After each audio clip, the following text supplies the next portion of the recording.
Now, in the last day or so, we've heard fresh reports of villagers killed and dozens more kidnapped in the Kankara area of Katsina state, according to the local government there. So the threat to women and others in northern Nigeria has never gone away. Well, now, the human rights group Amnesty International is calling on the Nigerian government to offer far more specialist support to the girls who've managed to escape captivity from the jihadist group Boko Haram. They say they've endured abduction, sexual slavery, forced marriages, and other atrocities. Many girls then suffered further attacks by the military. Well, the latest Amnesty report on the plight of the abducted Nigerian girls, we're told, has taken a year to put together. And for on this, I'm joined now in the studio by Amnesty International's Nigeria Director, Issa Sanusi. Thank you very much indeed for joining us. Thank you, Charles, for having me this evening. Just tell us more about what these girls have gone through, according to Amnesty's report. Well, according to our own investigation, these girls went through a lot of atrocities. They were forced into marriages. They were forced into having children. They were forced into watching capital punishment like decapitation, amputation. They were also forced to be used for suicide bombing. They were also forced to go through so many horrible experiences that no human being should ever be put through. And when they escaped from Boko Haram, or maybe they found themselves in areas where that are controlled by the Nigerian government, they also told us about experiences, very bad experiences they had in the hands of the military. So these are the kinds of experiences? They talked about being abused, being insulted, being called names, even though they were really honest to tell us that at some point the military would give them food, and some of them treated them well, but they also had bad experiences.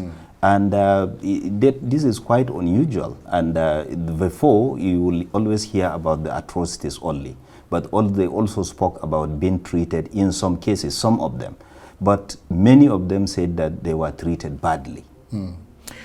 That's very disturbing. And after all the horror they went through, your report suggests that the screening they go through by the Nigerian authorities failed to identify all these traumas that they've had to live through. Yes.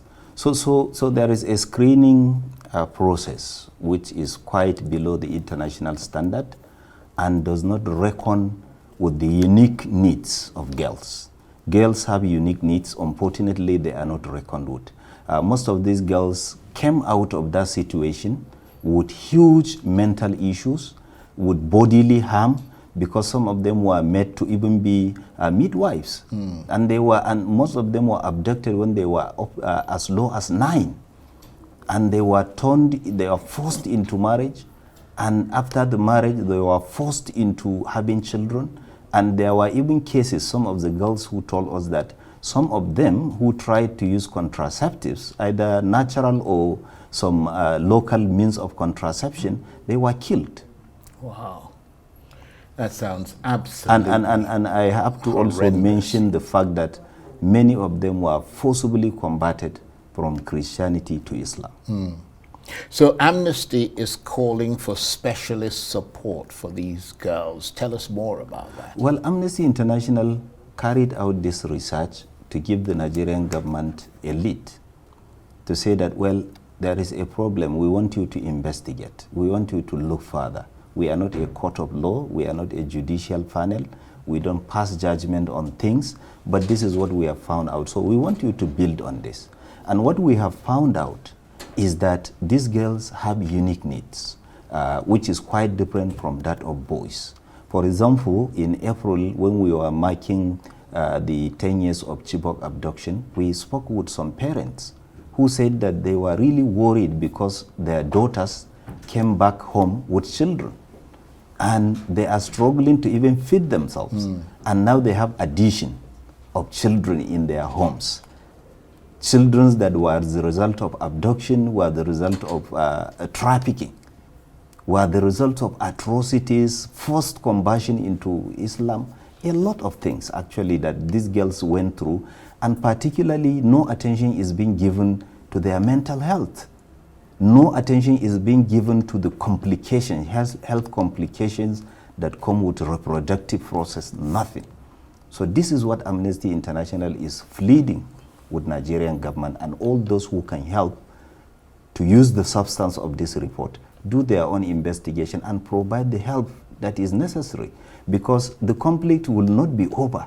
There will never be peace until every question is answered, until every problem is addressed. But what we realize is that the unique experiences, unique horrible experiences these girls went through is completely ignored. So in effect, many of those girls have been abandoned. I mean, I understand that some of them are living in internally displaced camps and essentially nobody's looking out for them. Nobody is looking at them. And nobody is, the fact that these girls went through these experiences, it is expected that in a normal, sane situation, they should be given a specialized care. They should be given a specialized therapy. Yeah, prioritized attention. Unfortunately, that is not there. Some of them even told us that they have ambitions. They want to become doctors, they want to become lawyers, they want to become nurses, they want to become teachers. Unfortunately, they see no sign that this kind of help is coming. And that is why Amnesty International did this research and is giving the Nigerian government and all the international bodies that can help to do something and rescue the lives of these girls. And what reaction has there been, first of all, from the Nigerian military, and secondly, from the governments to this Amnesty report? I understand they've said, at least the military have said, that your report is full of unsubstantiated allegations.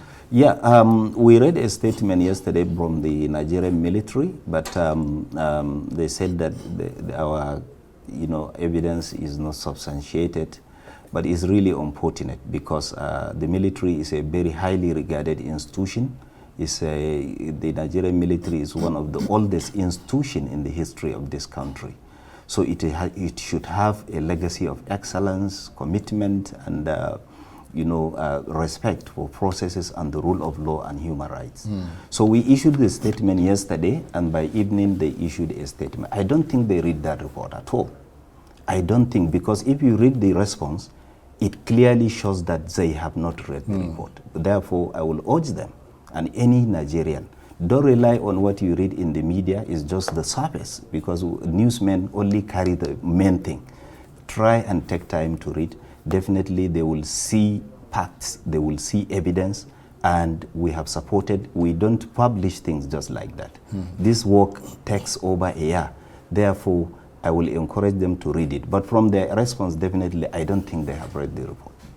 Right. So what happens next? I mean, you're going to keep pushing the Nigerian government about this? What we will continue to do is to draw the attention of the Nigerian government. We will continue to write them. Even agencies of government, they ignore our communication, that think that they don't have time for this kind of issues, even though they have the authoritative responsibility for these things. They ignore our communication. We will continue to write them. We will continue to try in many ways to engage them, because we don't have any motive, we don't have any hidden agenda.